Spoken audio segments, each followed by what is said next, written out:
Welcome back to the channel, everybody. I'm Lady Nyca, and with tonight's episode of Love and Hip Hop Atlanta.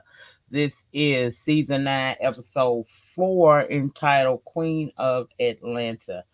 I originally had planned on doing this review live with my co-host, Lady Detroit, aka Simone, but I'm not feeling my best today. Tomorrow is my procedure, my date with Ben, so I decided to come in, record it, and just put it up for you guys because this may be the last video of the week, depending on how well I react to being tomorrow. So let's get a little bit into what happened.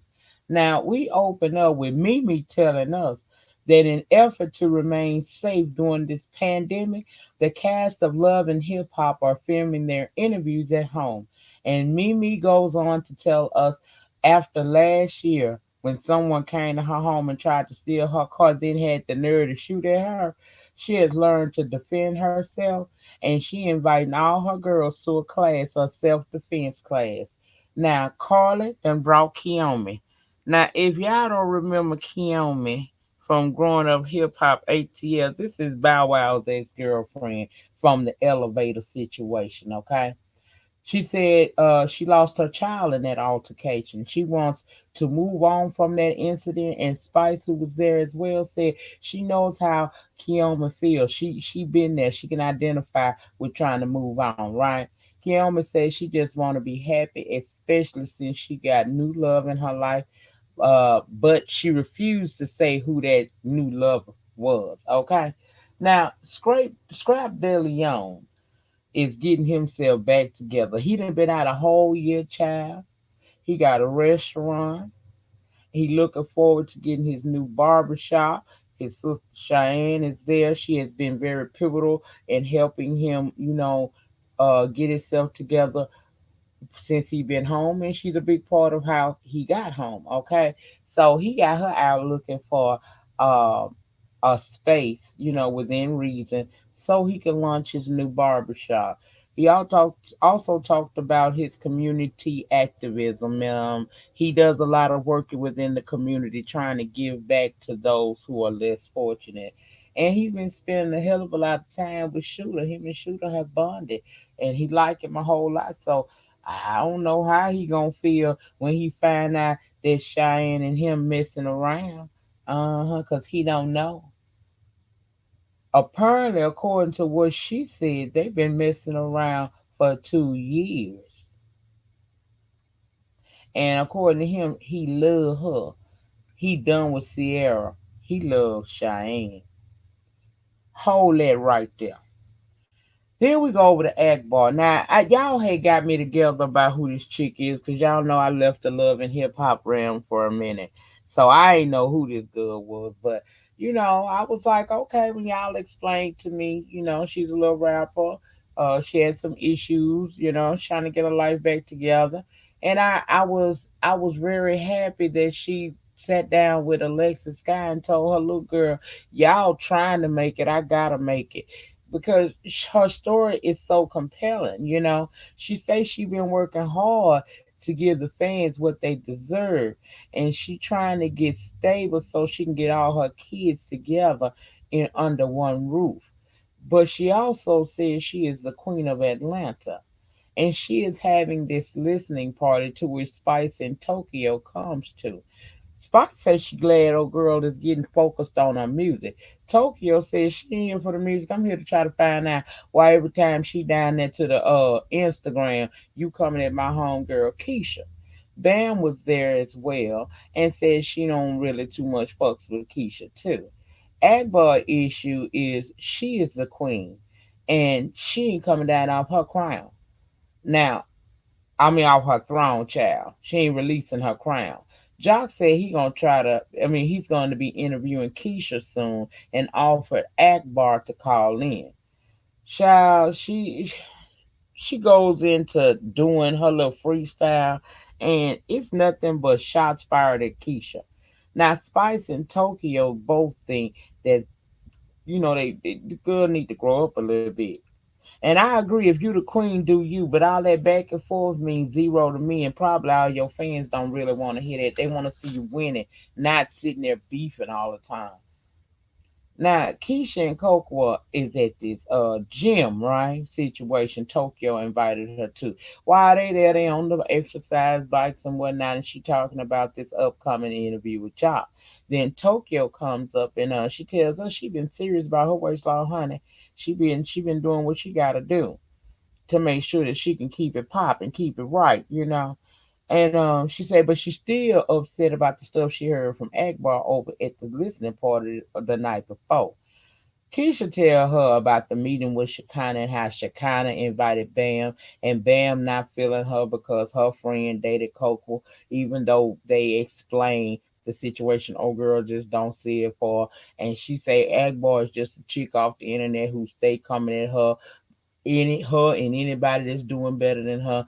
And she say to her that's just crazy, but she not giving it no energy. She got a whole lot to do in a little bit of time to get to the level she want to get on. She done came a long way, and she ain't dealing with the foolishness. Now we over at Scraps party celebrating his 1 year of freedom from prison, and he just grateful. He got all the folks there. He there greeting folks. We met Kirk brother Kevin, who was just released after 23 years. Him and Scrap had a little, conversation about adjusting to life outside once you leave prison. And of course, Kevin's is probably a bigger of an adjustment than Scrap had, but nevertheless, it's still an experience. Scrap once again spoke about his I would like to say his community activism, because he's going around the community trying to make a difference. He's giving back, So I like that. Then we see Mama D. We saw Karen come up to speak to Mama D about not liking Bambi Mama Cece. Mama D says Cece is jealous and called her a broke back mountain bitch, and I screamed. Karen says she don't think Mama D and CC will ever make amends, but for the sake of the family, and the grands, maybe they need to try to work that out, but she don't see it happening. And sidebar, child, Karen looked good, didn't it? Karen really did look good. Now, I ain't always agree with everything Karen King had to do down here on these love and hip hop streets, but she looked really, really good. That lip was popping. Carla and Jock, child, they got a love hate relationship. He just touched and she acting like it's disgusting because talking about he still want her. At the same time, she turns around and started telling the man about she in the process of getting a divorce, child. And they did Carla and Jock what they normally do, go back and forth with each other. But at the end of the day, Carla know when did nobody fool her on this show. Jock was her listening ear and shoulder to cry on. So, child, Jock ain't gonna never stop being Jock. He's still gonna be chasing tail and looking at tail, even though he ain't chasing it as much. But he say him and Kendra been a little tense around the area, since that little vasectomy consult, and she is starting to get a little bit more bossy as they near the wedding date, which is 2 months away. I said, child, God is showing you the warning signs, Jock. Now, I ain't here for you having no more kids, but I do love the fact that you hustle hard to make sure that you take care of them. And somebody felt it was important to tell me that Jock has two set of twins. It don't matter. I got one set of twins. At the end of the day, them they add up. And it's still a mouth to feed. And that's why I said what I said. I don't care if he had two sets of twins, one twin. I don't care if he had all single births. He got enough children and enough responsibility on his plate, and he don't need to add to that plate. But I also don't think that she has a right to tell him that he needs to snip and tuck when she's not willing to go do the same thing. There are many, many advances in the world of birth control methods, and neither one of them have to be doing anything to their bodies that they don't want to. They can just find another alternative measure. But if Kendra pushes for it, then and this leads to them breaking up, then they weren't meant to be together no way. That's how I feel about it. Okay. Now, Karen done noticed that Shooter and Cheyenne seems a bit too comfortable one another. She knows See that old mountain lion? She felt that. She felt that she didn't even have to see. She didn't really have to see much. Just the fact, the body language. Karen picked up on the fact. But she also said Scrap ain't gonna like that. hmm Then we get to Kiyomi's video shoot. She all in the shower shooting everything, child. I said, what about Cheyenne? Child, he telling her she can trust him because she saying she got trust issues. He say he's solid. She want to know if they go public will things be okay. He lied and said yes. Ain't nobody gonna roll up on you or none of that. I got you. Some bullshit. Then we see Bambi, her mama, Scrappy, Imani, Scrappy's daughter, all go to this restaurant. They done invited Mama D and Ernest to come down there in hopes of squashing the beef for the sake of Breland and the family. Mama D show up in all black like a funeral. CC say Mama D look like she climbed out the back of hers. Cece spoke to Mama D, but she ignored her, went to fix her plate. She say Cece dead to her, and she don't talk to dead people.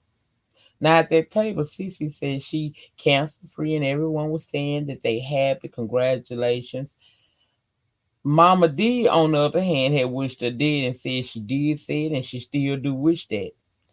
D said Cece was rude to her. Child, they got to arguing. Next thing I know, little Breland the scream child. That stopped the arguing for a minute. Scrappy said they need to work it out for the sake of the family, but if they can't talk civilly, then it's done. Mama D not trying to hear nothing Cece got to say. I don't see how these two get along. I don't see them getting along. Just like Karen said, but for the sake of the children and the family, I think they should try to at least hear each other out, without the slick shade from Miss Cece. Because see, they both be shading. It's just Mama D is direct, but they both doing the most too.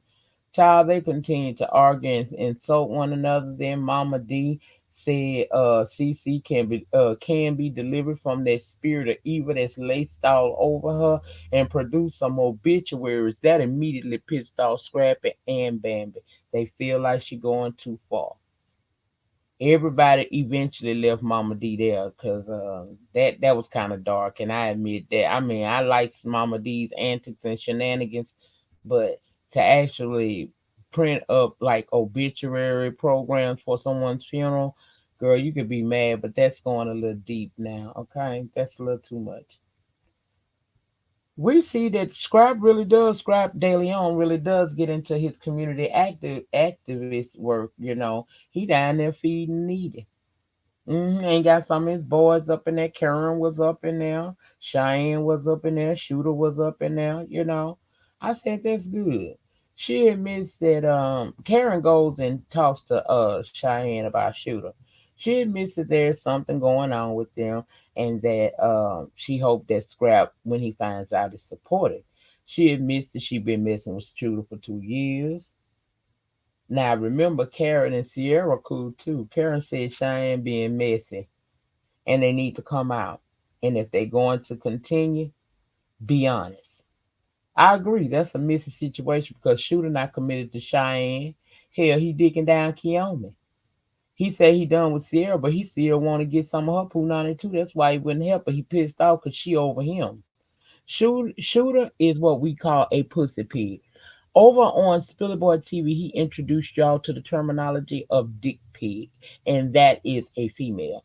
This is a pussy pig. Same thing is how it looks on a man. Ain't too cute. Shooter just look nasty. Like he got twat, he got nice twat eating lips and everything, but I don't trust him.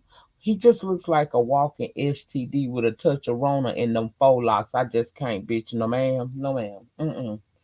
Let's go over to the interview with Keisha and Jock on the radio show.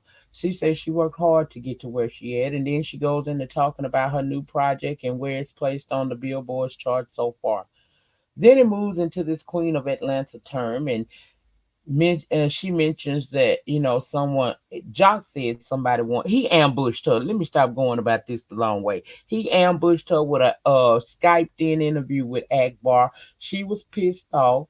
Keisha said she was leaving. She can't believe that Jock did her like that.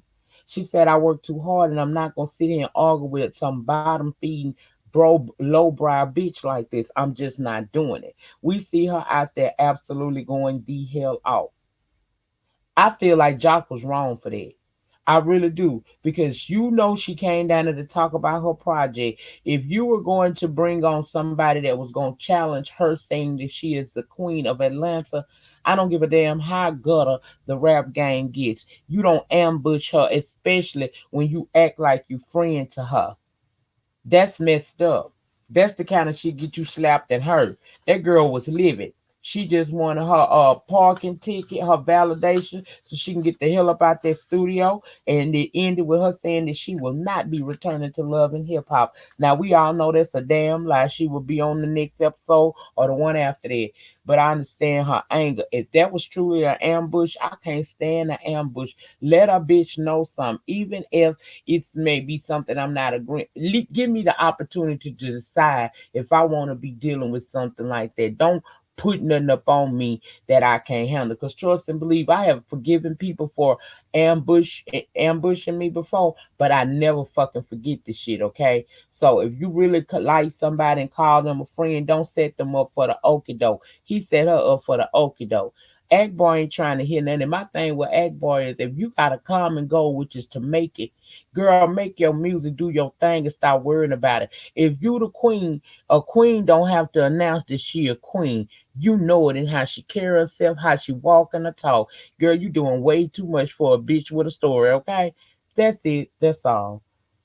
You guys get down in the panic section. Let me know your thoughts and opinions about this entire episode tonight of Love and Hip Hop Atlanta. Y'all, again, remember that tomorrow is my date with Ben. So there's a possibility, depending on how my body reacts, that I may not be back for a couple of days, probably leading up into the weekend, if not next week. So you guys keep me please lifted in prayer. I ask that you guys please stay safe, protect yourself, practice social distancing. Please remember to keep yourself covered as much as you possibly can because we don't want to get something that we don't even quite understand, even though they're making advances. We don't understand what this is. They may understand, but we, as regular, everyday United States citizens, we don't know. And I want to see us all survive this. I know that this is a moment in time. This too shall pass. So please stay encouraged. Know that I will be fine. I will be just fine. This is something I go through quite often. I'm a little nervous tomorrow because I'm going into the hospital and child. Ugh. But anyway, I walk by faith and not by sight. So that's what I'm gonna be doing tomorrow as I go in for my procedure. In closing, as always, remember the depth of your struggle will determine the height of your success. In the meantime, in between time, please remember to rate the video. Ratings get me recognized on the YouTube streets. Comment down in the panic section. Let me know what you thought about tonight's episode of Love and Hip Hop. If you have not subscribed to this channel or my backup channel, Lady Nyca Live, please subscribe to both of my channels today. The link for the second channel always appears in the description box below the title of this video. Guys, sign up for both pages. Tap your notification bell button. Try to set them things to all. And whenever the world gets back to normal or YouTube is so inclined, you'll get a notification each and every time I drop a pre recorded video or go live from this or the other channel. Have a great week. If you guys don't hear back from me, have a wonderful week. Have a safe week, and I will see you when I return. Peace.